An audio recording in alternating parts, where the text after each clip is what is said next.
कि अगर आपको साइन ए का मान दे दे और अन्य त्रिकोणमितीय अनुपात निकालने के दे दे, साइन ए बराबर दे दे, जैसे एक क्वेश्चन है साइन ए बराबर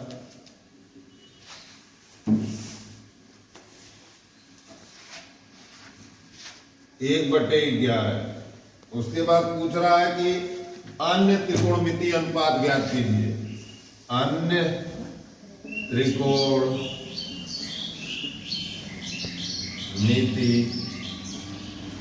अनुपात ज्ञात कीजिए।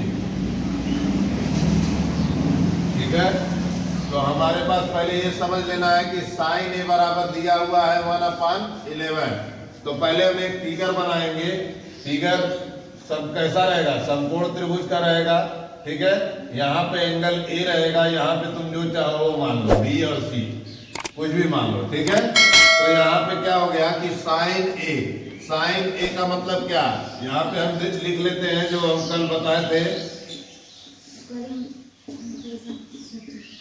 साइन ए का मतलब लंब बटे कर्ण, तो लंब का मान कितना है? 1 और कर्ण का मान 11।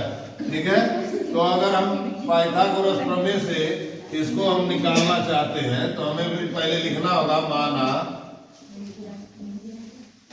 ए बी बराबर x तब समकोण त्रिभुज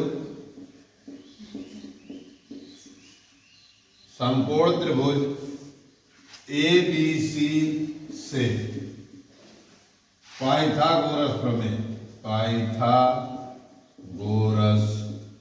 प्रमेय द्वारा देखेंगे तो क्या होगा कि पाइथागोरस का प्रमेय हम बताए थे कि कर्ण का स्क्वायर बराबर आधार का स्क्वायर प्लस लंब का स्क्वायर। तो यहाँ पे आधार नहीं है तो आधार का स्क्वायर बराबर भी हम बताए थे कि कर्ण का स्क्वायर माइनस लंब का स्क्वायर, यही बताए थे ना। तो यहाँ पे आधार का मान x है, x स्क्वायर बराबर यहाँ पे कर्ण का मान 11 है, 11 का स्क्वायर कर लेंगे माइनस लंब का मान 1 है, 1 का स्क्वायर कर लेंगे। अब उसके बाद इसको देखेंगे तो x स्क्वायर बराबर 121 आएगा, अब माइनस यहाँ पे 1, जब घटा देंगे तो x स्क्वायर बराबर 120 आ जाएगा, x बराबर करणी में 120। अब करणी में 120 को अगर हम बाहर निकालना चाहें तो हमें क्या करना होगा? 120 का गुणनखंड करना होगा। 2 से काटेंगे 60 आएगा, 2 से काटेंगे 30, फिर 2 से काटेंगे 15, फिर 5 से काट देंगे तो 3, 3 से काट देंगे तो 1। क्या आ गया? x बराबर अंडर रूट में 2 गुणे 2 गुणे 2 गुणे 3 गुणे 5, यही आएगा। अब यहां से जोड़ा बन गया, बाहर निकल गया 2 करणी में, अब इन सबका गुणा 5 या 15 गुना 30, यानी आधार कितना निकला? 2 करणी में 30।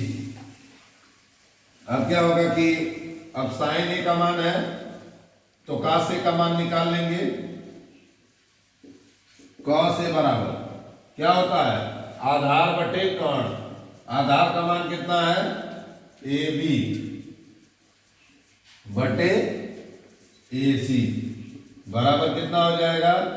2 करणी में 30 बटे 11, ये कॉस ए का मान हो गया। ठीक है, tan ए का मान याद करना है।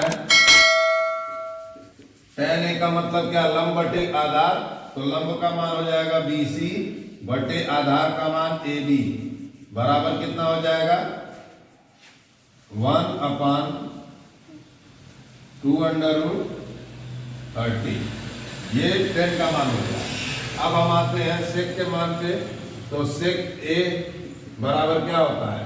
sec A का मतलब कर्ण बटे आधार, कर्ण बटे आधार का मतलब क्या हो गया? AC बटे AB। तो AC का मान कितना है? 11 बटे करणी 2 करणी में 30, ये sec A का मान हो गया। और tan A का मान क्या करेंगे? tan A तो निकल गया है, cot A निकालना है। cot A बराबर हो गया तुम्हारा आधार बटे लंब, यानी AB बटे BC। ठीक है, तो यहां हो जाएगा cot A बराबर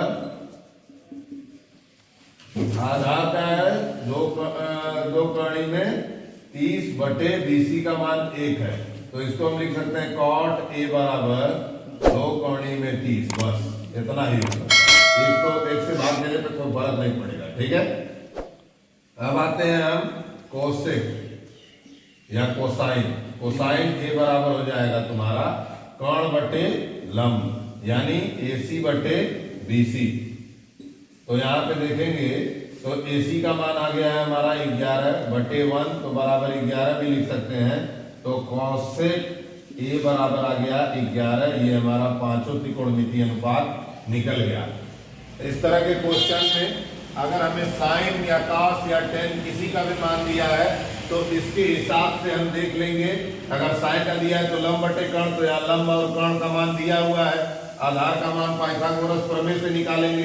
पाइथागोरस प्रमेय लगाने के बाद आधार का मान निकालने के बाद जो त्रिकोणमितीय अनुपात, मान लीजिए यहाँ पे दिया भी हो कि टेन का निकालिए, कॉट का निकालिए, तो वो चीज निकाल सकते हैं। या फिर इस तरह से दे दिया कि अन्य सभी त्रिकोणमितीय अनुपातों को ज्ञात कीजिए, तो सभी त्रिकोणमितीय अनुपात निकल सकते हैं। बस क्या करना है, जो अज्ञात भुजा है उसको निकालना है।